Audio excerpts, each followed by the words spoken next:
Hi, everybody. I think we'll get started. So thank you to everyone for joining, both online and in person, for the final session of this year's WHRI Summer Scholar Series.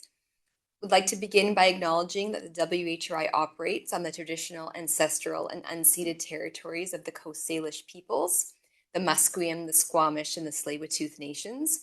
And further, this acknowledgement, gratitude, and respect extends to all the Indigenous communities on whose traditional territories the WHRI builds relationships. Should have done this. Yeah. Apologies that slide was late.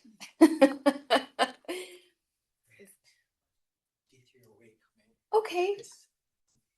I just did the territory acknowledgement. Do you want me to keep going? Yes. Sure. Okay.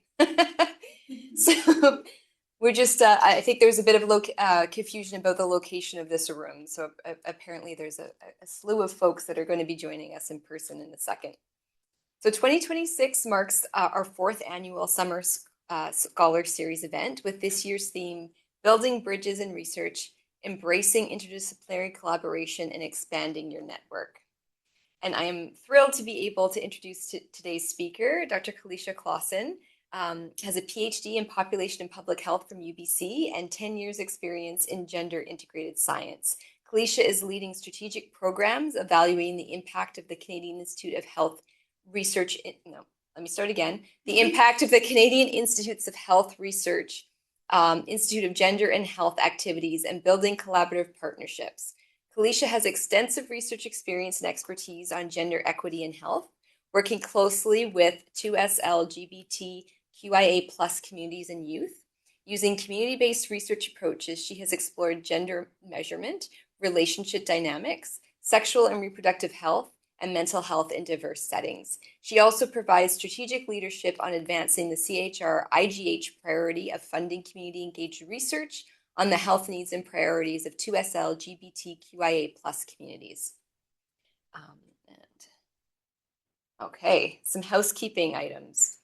For in-person attendees, please press the button on the microphone in front of you, I think that little orb there, to activate it during the question and answer period so that the online participants can also hear your questions.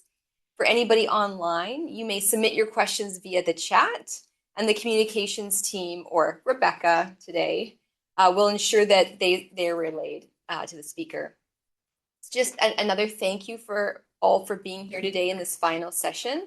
And as we wrap up a program for this year, please keep an eye in your inbox for a brief evaluation form. That should be coming soon. We really would appreciate your feedback, and it helps us to shape future events. And to stay connected and catch up on anything you might have missed, be sure to visit WHRI's website, which is right in front of you, and follow us on social media. So please join me in welcoming Kalysha. Thank you so much for having me, and to those in the room, thanks for joining in person on this beautiful day. It's really great to be here. I really value the work of the WHRI, and so yeah, it means a lot to be in this room. My name's Kalysha Closson, and thank you for the lovely introduction, Catherine. So today I'm really going to be talking about doing interdisciplinary research between worlds, and really what that means, what in terms of what between worlds means is thinking about how we do research across disciplines, across sectors and communities, and giving some kind of real world examples. So I also want to start off by giving a land acknowledgement for myself and just kind of really situating myself in the work that I do. So really, I'm very deeply privileged and honored to work, live, and play and love on the unceded, traditional, and ancestral territory of the Coast Salish people, including the Musqueam, Squamish, and Tsleil-Waututh First Nation. So I'm originally from Treaty 6 territory and came to these lands in 2009. So I've been very grateful to call Coast Salish territory my home since that time, and I'm extremely grateful for the people who have stewarded the beautiful lands on which I get to call home. So as I mentioned, I do want to kind of just start off by telling you about myself, who I am, and kind of how I ended up where I am today. And so I'll just start off by talking about kind of my early career journey. So you can see here, these are kind of the current identities that I hold in like academic and personal life space, but also that I really started off this journey in kind of frontline work. I did initially move to Vancouver to do a diploma in addiction and community service work, and I've worked very closely with communities marginalized by socio-structural inequities. So I worked with Indigenous youth in substance use, kind of treatment center spaces. I've worked with unstably housed youth, as well as women that have struggling kind of with mental health, substance use, and trauma in kind of transition home and that kind of frontline work. I'm very excited that the person that kind of introduced me to the field of health sciences is actually sitting in the room today. I wasn't expecting her to be here today, but I met Laura, who's over there, on my first day of my job at Young Bears Lodge, which was an Indigenous treatment center for youth. And at the time, she was doing her degree at SFU in health sciences and kind of introduced me to this world of health sciences. And I was really interested in that world. And so I decided to go back to school and did work and did a BA in health sciences at SFU, where I was really introduced to kind of the concept of gender equity in health and what that looks like. I was very interested initially in the context of global health. I did some work in my undergrad in India, working with young women in kind of socioeconomic, they essentially like kind of an economic building program for young women.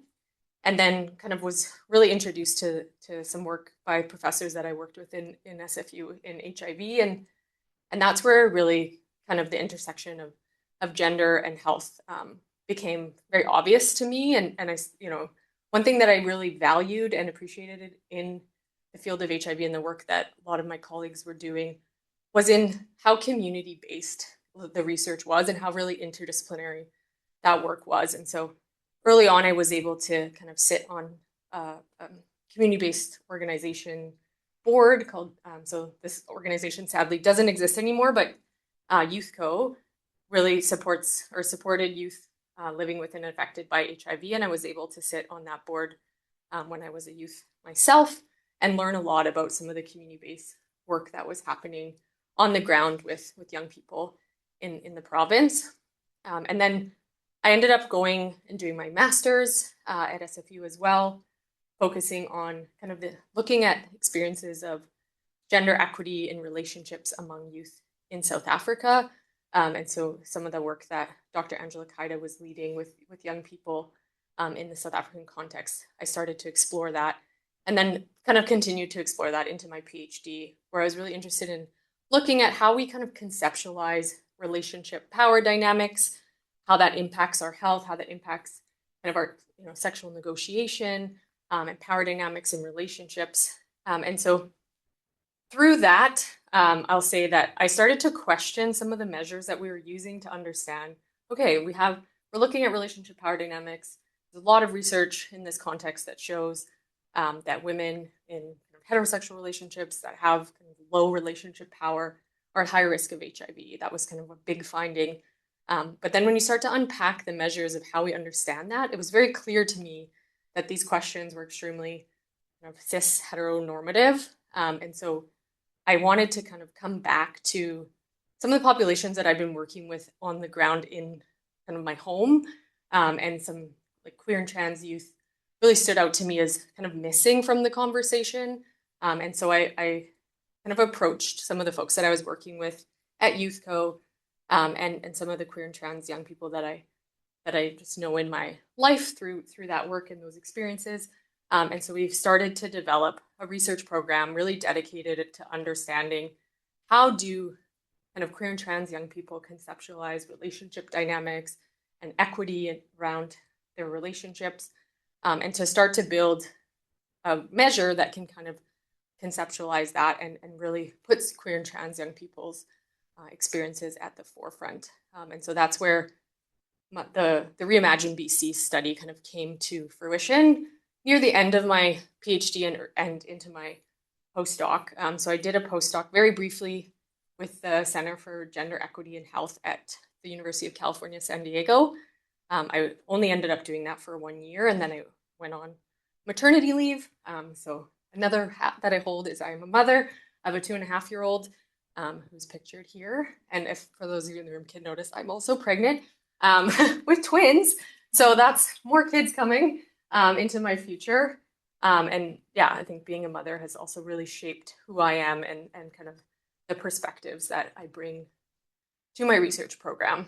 I'll say that what I've really learned across these roles is that impactful research rarely happens kind of in a single space, and that the most impactful work that I've done has been really truly collaborative, and I could not have done without the communities that I work with. And so, it's, you can look at me and see that obviously I'm a cisgender white woman, and I often show up to a lot of the spaces that I work in allyship. And so I often am really conflicted about that and thinking about the power that I hold and what I can do for community and with community that's not too extractive.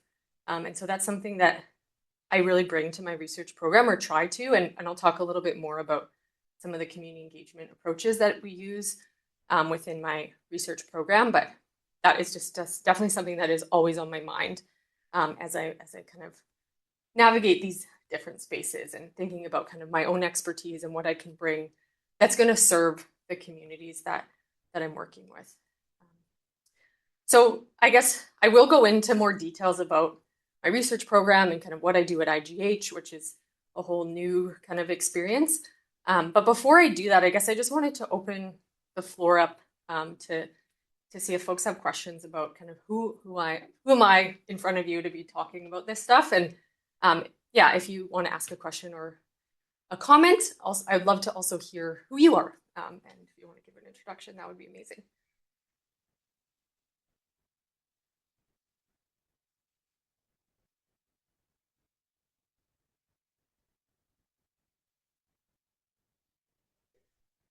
Yeah. So I was wondering where Treaty 6 was, and I kind of was thinking as you were talking about like your work with like Indigenous youth, like how did you initially like get like what did you do that? Was it like Yeah, so Treaty 6 is what is currently known as Calgary, Alberta. The work that I did at Young Bears Lodge and with Indigenous youth, I kind of came to that. I did a diploma very early on when I was very young in addiction and community service work. And as part of that, we had to do a practicum. So the practicum that I did was actually with the Carnegie outreach team in the downtown east side.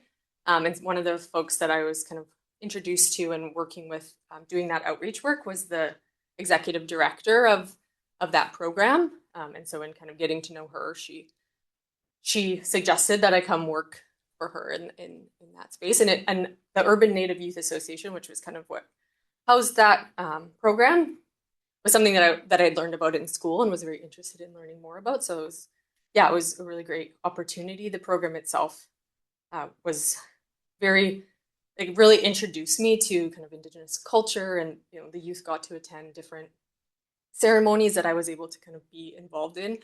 And so I think I learned a lot from being in that job. I was 19 when I worked there, so I was only like a year older than some of the young people that were in that program. So yeah, it definitely was felt like, yeah, there was a lot of like peer navigation in that role, I would say.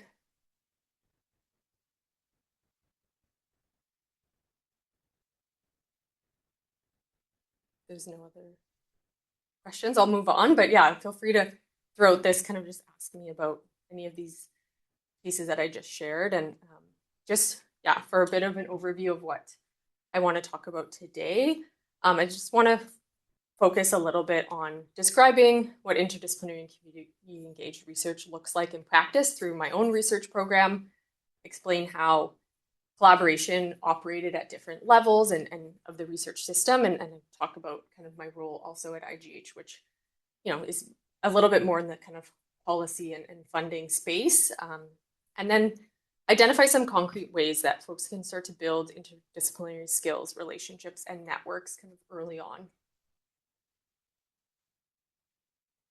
So as I mentioned, I'm the principal investigator of the Reimagine BC study. So here's just some pictures of our team and some work we've done kind of with community. I'll talk a little bit more about that as we go along. But if folks are interested, I also brought some magazines that were made by a knowledge mobilization project that we did that was very truly youth-led. So I did not a lot of work on that, but the young people that I work with did an amazing job.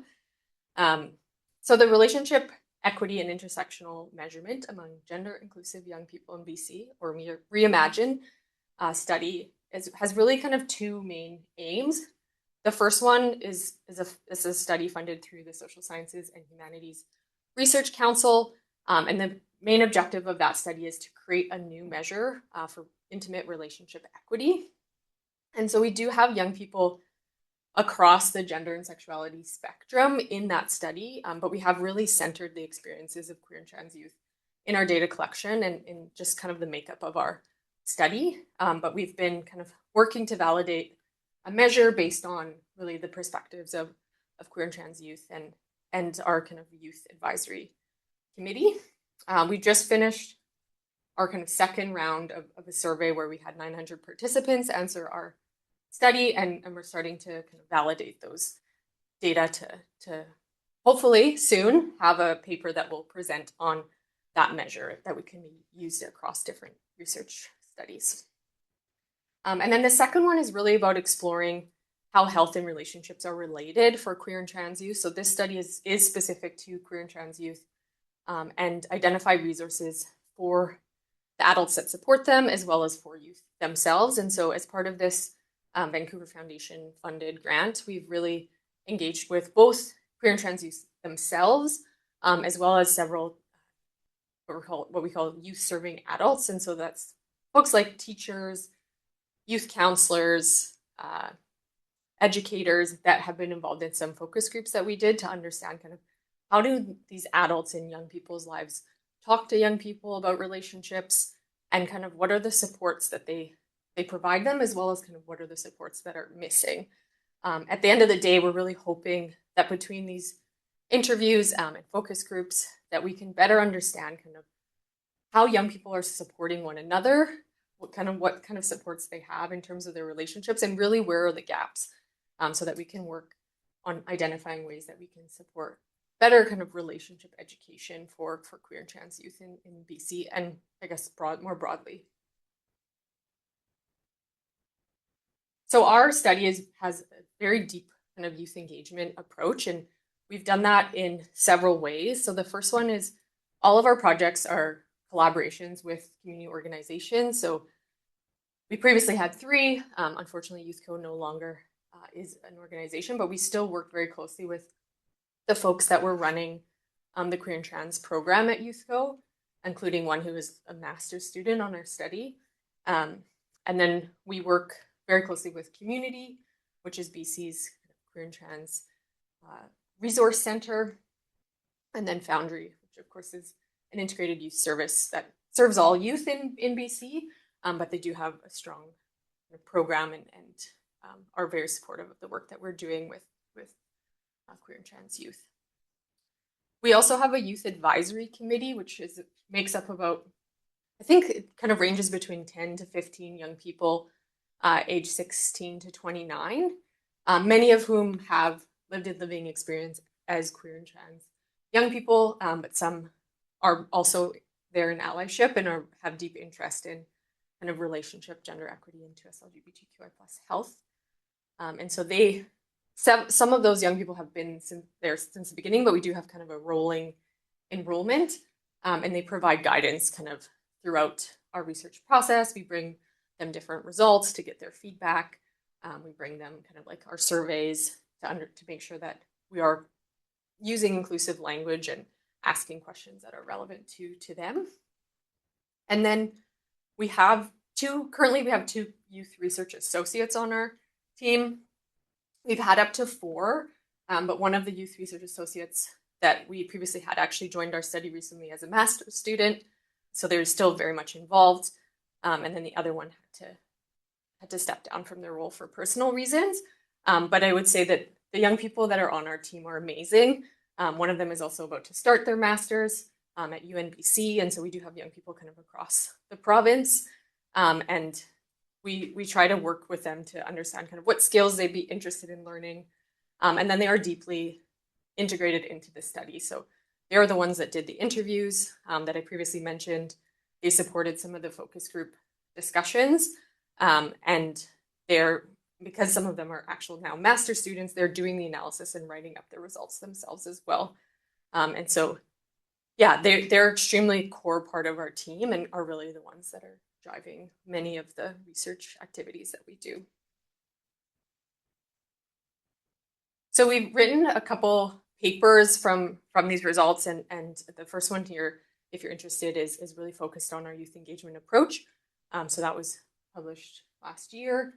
We did a whole knowledge mobilization project with actually big support from the WHRI and Nicole Presley, and that resulted in this youth-led arts-based magazine, which is kind of trying to showcase our results from some interviews that we did through a WHRI Catalyst grant, and then having some art submissions alongside that. So it's a beautiful resource. I'd highly recommend taking a look if you're interested. So it's online here, the QR code, but also I have some physical copies in the room. And then if you're interested, you could please follow us on Instagram. But yeah, I guess I'll pause there for a minute or two if folks want to ask any questions about my research program, and then I'll kind of switch gears and talk a bit about my work at IGH next.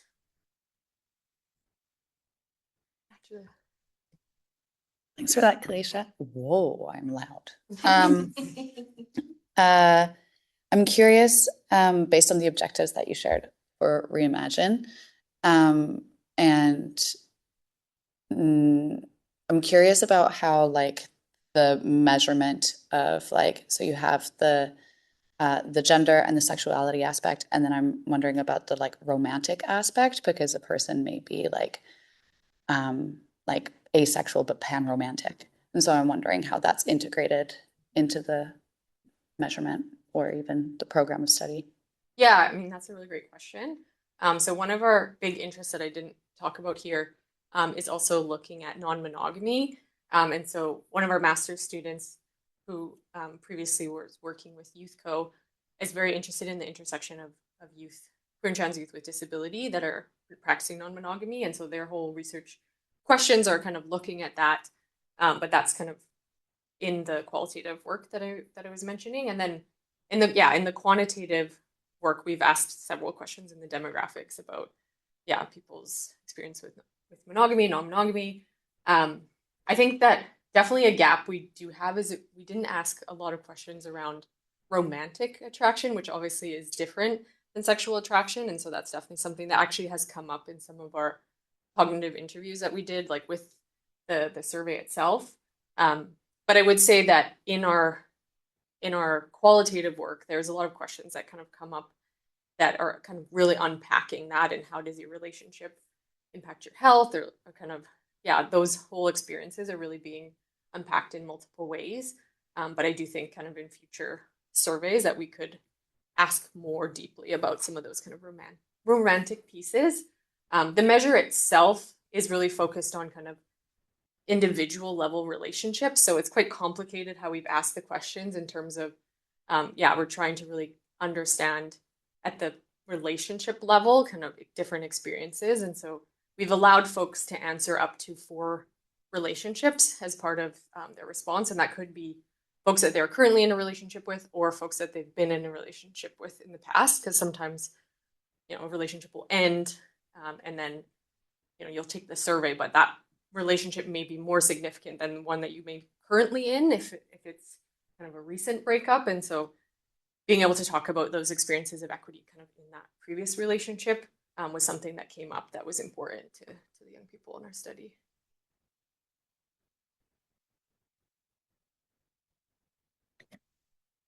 I'm wondering if you could say a little bit more about how the youth research associates came to work on the study. Like, how did you did you recruit them? Did they come in organically? What was that process like?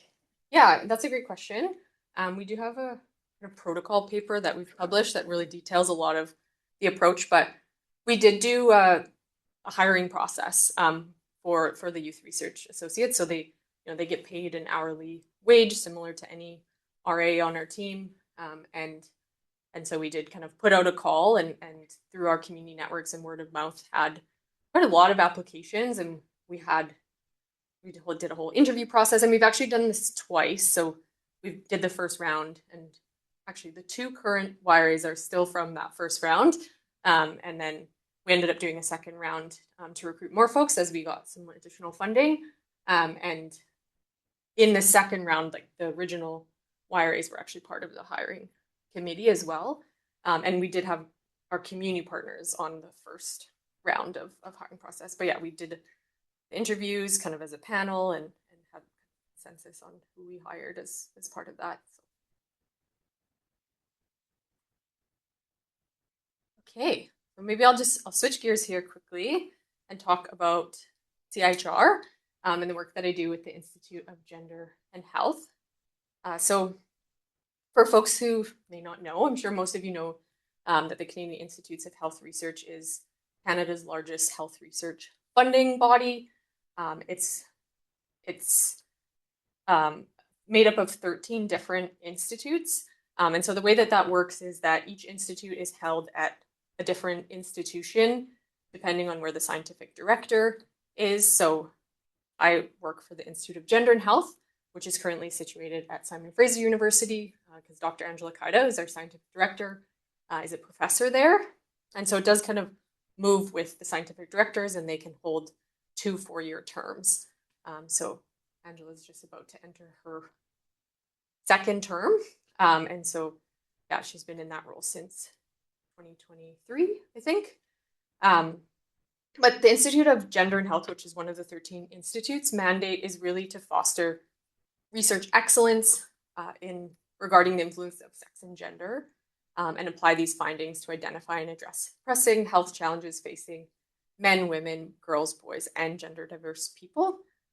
I would say at CIHR, the Institute of Gender and Health is pretty unique in that it does really cut across what CIHR calls the 4 pillars of research. And so that's anything from really like biomedical research, so folks looking at sex differences in cells or in animal models, clinical research, health systems and services, and policy research, and then kind of public health, environmental health, sociostructural health. So it really does cover all of those 4 pillars. And in 2024, I think near the end of 2024, beginning of 2025, the Institute launched their research priority plan and identified kind of 3 priorities that we want to focus on during the next 5 years. And those were really first to drive systemic change for sex and gender integration.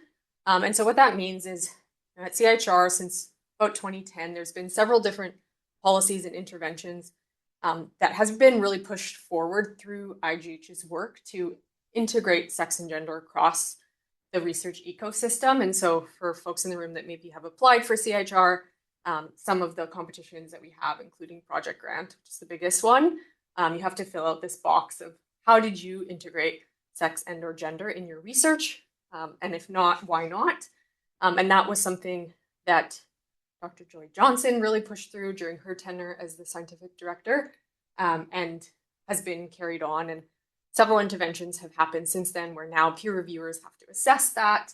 And so we're continuing to try and push that forward into how do we integrate sex and gender across the ecosystem, across CIHR policies, as well as kind of beyond. So thinking about journals and how do we push journals to enforce like SAGER guidelines and things like that. So that's the first priority. And then the second priority is really around advancing sex and gender science. And what that means is really kind of embedding and investing in research that is deeply trying to understand why we see sex differences or why we see gender differences in research. So really around the scholarships of sex and gender science. And then thirdly, which I would say, I kind of do work in all of these areas, but my main role is focused on priority 3 and investing in sex and gender research for health equity. So we've really committed to investing in communities that face sex and gender inequities. And we've identified specifically US LGBTQI+ health, women's health, and gender and health within Indigenous and Black communities.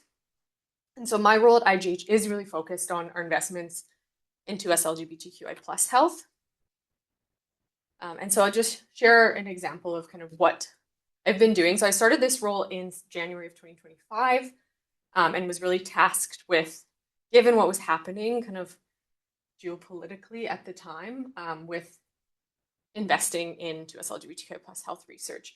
And so it was a need that was very clear to Dr. Kaida and our team, given the de-investment in this research that's happening in the US, that at IGH we really do something, and we have the agency to kind of put our money to this community because it's identified in our research priority plan. And so we went ahead and started pushing forward an operating grant research call. So this advancing to us LGBTQI plus health through research funding call was something that I really put together, and in that, kind of bringing us back to thinking about interdisciplinary research, was very intentional in putting this funding call together, that we make the call open to research across all 4 pillars that I mentioned, and really promoting and encouraging folks to work interdisciplinary.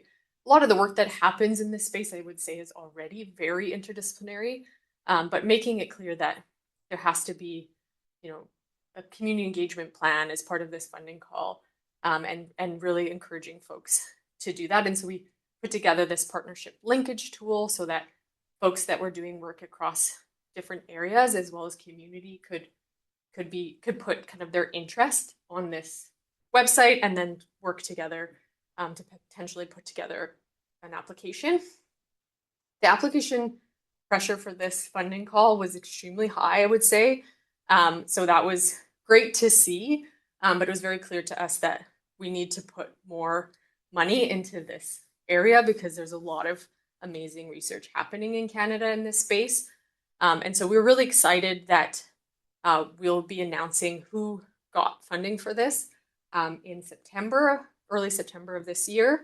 And we've been doing a lot of work, both with partnering with other institutes, as well as like doing some budget gymnastics, that we will actually be able to fund more projects than we initially said we could. And so, we're just very proud of that and that work that we're doing. And we're excited to bring in the teams of researchers that we are funding.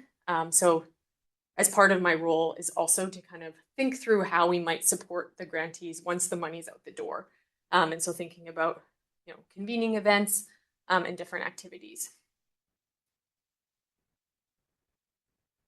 Does anyone have any questions about the IGH work or IGH in general? Yeah.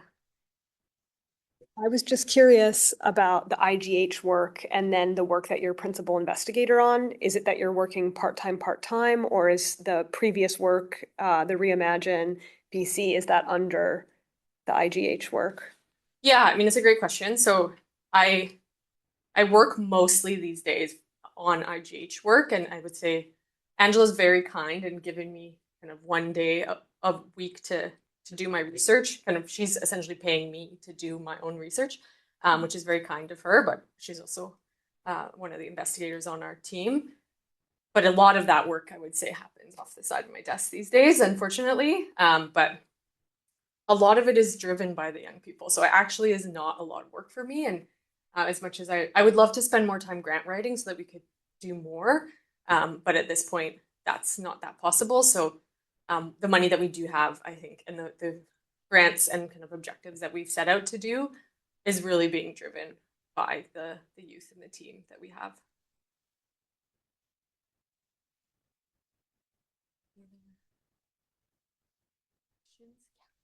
Judith? I love this idea of a partner linkage tool, and I'm wondering how like it could be expanded from beyond a funding call to just like being operationalized to just like a opportunity to collaborate, connect type of tool. I guess that's just more so like a thought.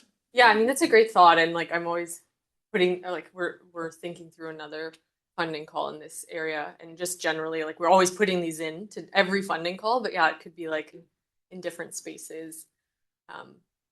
yeah, I don't know who would be responsible. I guess it would be like somebody that's really leading US LGBTQI plus work could do something like this, and then in the women's health space, like WHRI or Power could do something like this.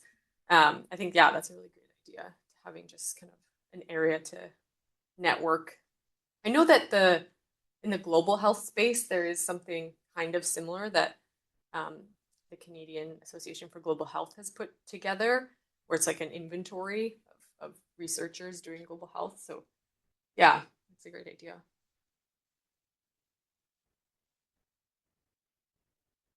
Okay. Any other questions?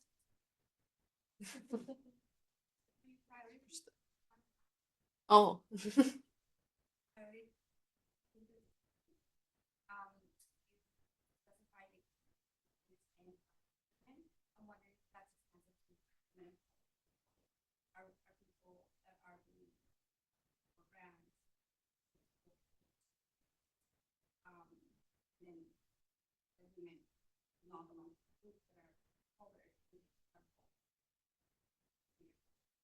Yeah, I mean, it's a good question. I think, yeah, Angela was just presenting kind of our whole institute to governing council this morning, and I think this is a question somebody asked. Um, so I think in our research priority plan, like we've specifically said, sex and gender in Indigenous and Black communities, because there is an obvious gap there, and of course there is for many racialized communities as well, and there is work I would say broadly across CIHR that is doing work in that area. So there's a READY program, which we are a collaborator on, which does support racialized women and gender diverse people in kind of building their careers. But at this point, so the way that it kind of shows up is we've done a lot of work in Indigenous gender and wellness, and so there's quite a few funding opportunities that we've done in that space, and that really goes back further than Angela's time. And we're kind of starting to think through some programs that are specific to gender and Black communities, kind of moving forward. And so we can't do it all. Those are the populations that were identified in the research priority plan, and that was kind of picked through. Angela did like a listening tour across the country in her first year, and I think those are the communities that really came up over and over again as needing kind of additional focus and funding.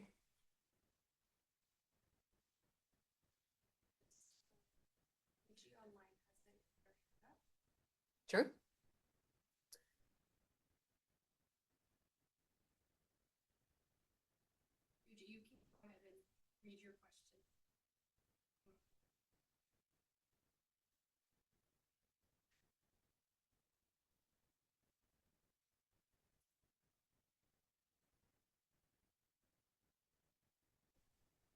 Hi there. Thank you for allowing me to ask the question online.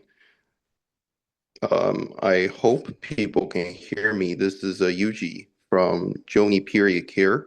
We're a partner and private sector partner and supplier to a Women Research Institute supplying the period care products in your facility. Curious about what's your process in terms of collaborating with the community partners and private sector partners, and also is your research covering menstrual health and menstruation, uh, and those research questions in this area? We see that in Canada, menstrual health is a very important part of public infrastructure, increasingly important part of public infrastructure, and LGBTQ community often leads that charge in terms of pushing period care product in public space and public facilities. And curious about that. And Joni is a leading Canadian company in period care. We have supported Canadian Space Agency research recently on menstruation in partnership with the UBC. Thank you. Yeah, so I guess in my own research program, I would say this is not something that has necessarily come up. But for sure with IGH, that menstrual health is a huge part of kind of female bodies' health, and I think falls within kind of our National Women's Health Research Initiative. I think there definitely is some teams that are funded through that are focusing on that area. That's not an area that I spend a lot of my time on, but of course it is a huge part of our institute itself. And I know for sure that that's something that did come up in the listening tour, because I remember hearing it myself when I was attending. And so, yeah, definitely very important. And I would say, it sounds like a lot of the work that you're doing is kind of in that commercialization space. And I would say that that's a huge topic of conversation at IGH and just CIHR broadly. And so something that we are constantly talking about. So yeah, thank you for bringing that up. Okay, I'm going to move on for my last few slides. I see that. So checking the time. Okay, a bit more time. And so kind of coming back to the topic of this talk around interdisciplinary research. And so really one thing that I've learned in a lot of the work that I'm doing is that interdisciplinary research is not just about bringing people from different backgrounds together in terms of academic backgrounds. It does involve lots of different disciplines, so things like public health and medicine, sociology, nursing, et cetera, et cetera. But the real value comes from integrating those different perspectives to address complex health issues that no single discipline can really focus on. And so it also really means working with multiple interest holders. So I would say, in women's health, that often includes things like community organization, people with lived in living experience, clinicians, policymakers, health systems leaders. I'm probably missing a lot there, but really each of those groups are holding unique experiences and priorities. And part of the work doing interdisciplinary research is thinking about how we might bridge those different perspectives in meaningful ways. And then also thinking about different outputs from our research. And so I think as academics, so I'm definitely a trained academic. Many of you in the room might be holding different hats. But as an academic, we're often trained to kind of publish peer review papers, present at conferences, get grants. But I think I'm seeing more and more this idea of knowledge mobilization and how do we push our knowledge out into the world, back to community, but also up to kind of policymakers and decision makers. So how do we think about different types of research outputs? And I think this magazine that we put together is something that I'm really proud of, even though, like I said before, I didn't do a whole lot of work on it. But I just think it's such a great resource to think about how do we communicate our research in different languages for different audiences, not like English, French, Spanish, like different languages that way, but we do really need to use kind of different languages as we approach different audiences and think through the ways in which we're engaging with folks that are making decisions or that are in community so that our work can have impact. And then finally, interdisciplinary research is really about building relationships. And so strong collaborations don't happen overnight. They require trust, reciprocity, communication, and sustained engagement over time. And in many ways, the relationships themselves become part of the research infrastructure that really make impactful and innovative work possible. And so as I mentioned at the beginning, the work that I do could not be possible without the relationships that I've built with young people in community. It's just so essential to the interdisciplinary research. And so as we're kind of bringing together these pieces and thinking about diverse people and perspectives as part of this work, I think another question that comes to me is how do these collaborations actually work in practice? And so in women's health research, we're often working across multiple systems simultaneously. And so it's really important to understand those different levels of connection. And so I see that happening kind of at 3 different levels. And so the first level is really thinking about the collaboration that happens within our research teams. And so this includes working with colleagues from different disciplines, mentoring and learning alongside trainees, and bringing together different ways of knowing. And so I think having kind of mixed methods research or bringing in that interdisciplinary perspectives will give you different kind of epistemologies, so ways of knowing and how someone might approach a different question or the same question kind of differently based on their training. The second level really involves collaboration with community. And so I think it's essential to bring in community as co-designing your projects and really building research programs together. And we see this happening too often as a consultation and kind of tokenistic involvement of community. And so, it's one thing to understand, it's really hard sometimes to work with a community organization because they have extremely diverse demands on them, and competing demands are very real for the nonprofit sector. And so thinking about innovative ways to build your research team can be helpful so that it doesn't feel tokenistic, and so that you are actually kind of co-designing the research questions with community and with people with lived and living experience. And then finally, thinking about systems and institutions. So I feel like this is something that's really become quite clear to me as I've entered the world of CIHR and the funding body, is that institutions and funders really drive a lot of what we can do as researchers. And so really thinking about funders and policy actors and how we can get our research to shift some of these kind of institutional level barriers that we might see, as well as, now that I am kind of in that role as a funder, I'm always also trying to think about how do we create opportunities or funding opportunities that are going to really push science forward in a way that is interdisciplinary, because that is something that I think is extremely valuable and does have potential for impact. And then I just have this one last slide, which is really thinking about how students or folks kind of entering the research ecosystem right now, we're kind of just starting. How can they start to build interdisciplinary research teams and thinking about these things early on? And so the first thing I'll say is that I think it's really important to build interdisciplinary skills.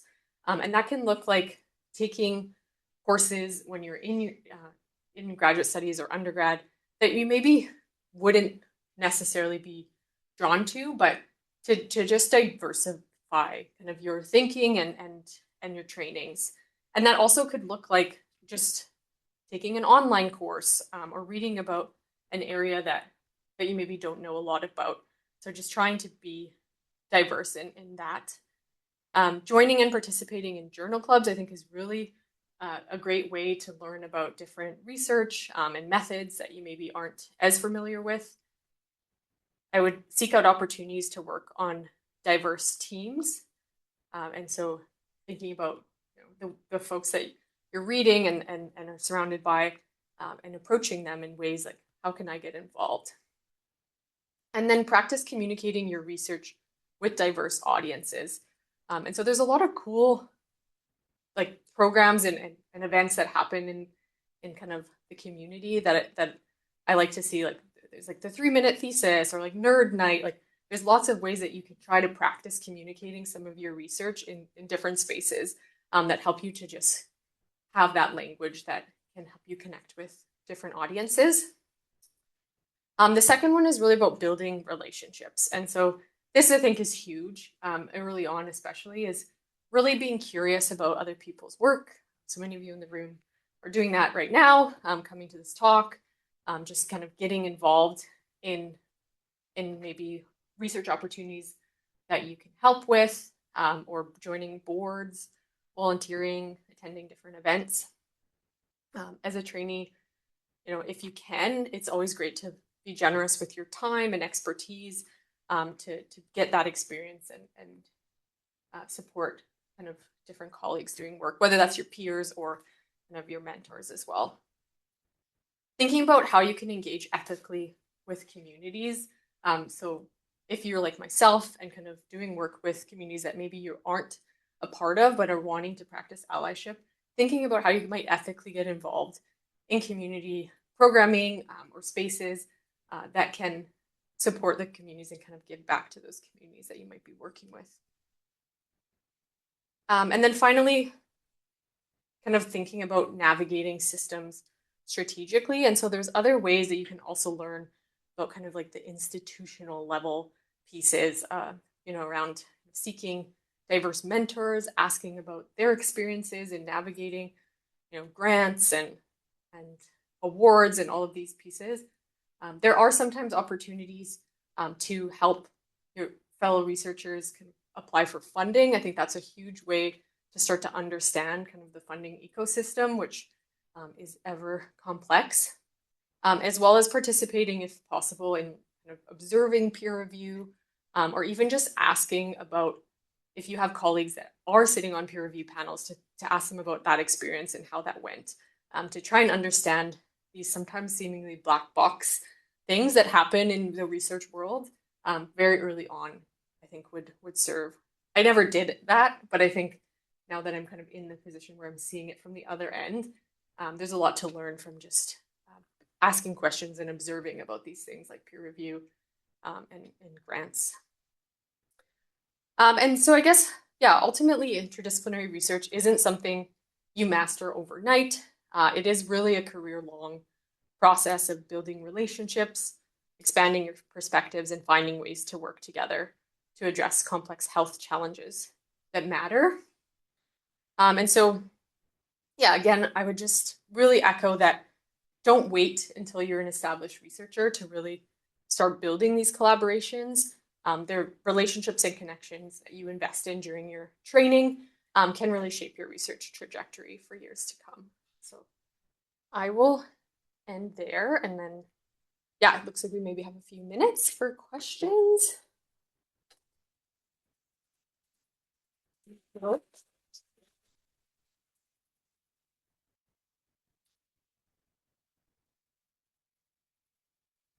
Kalysha, thanks so much for that. My name is Greg. I lead a research admin team at PHSA Corporate. I'm curious about level 2 in your process there in community partnerships.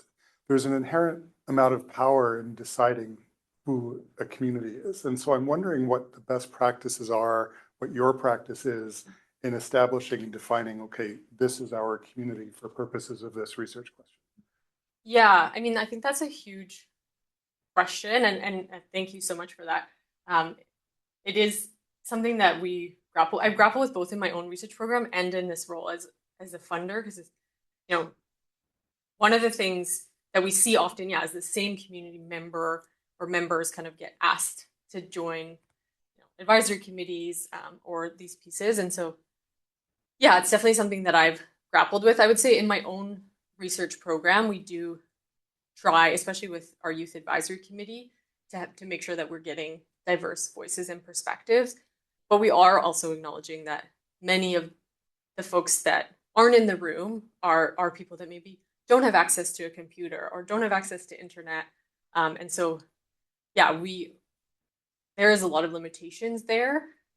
So, yeah, I think it's always a question. I think as a funder, I think having opportunities to expand beyond kind of, I see very often people being like, oh, you have to have a community co-lead, like one co-lead, and then that maybe just is either tokenistic or like the same person being asked over and over again. And so one thing that we've tried to push is expanding that to be like, okay, you must have a community engagement plan that allows you to kind of talk more about the plan than just having this one person sit on your team, and then that's kind of like check the community is spoken for.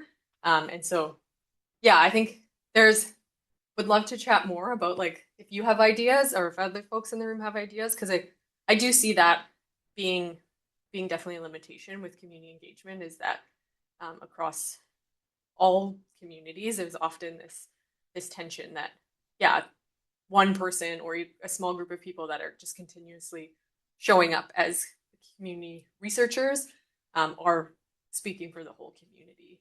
And we do see like tensions in that, I would say, in a lot of spaces where that is happening. Yeah, thank you for raising that.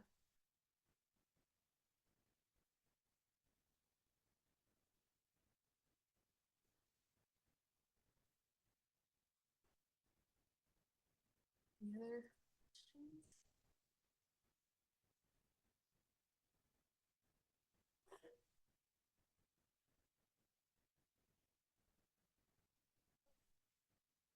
Well, if there's no other questions, this is our IGH kind of social media website. Please sign up to our newsletter. But if you also have questions for me that come up after this, I'm sure you can find my email out there. My name is Kalysha Closson, and yeah, it's really great to be able to speak with all of you today.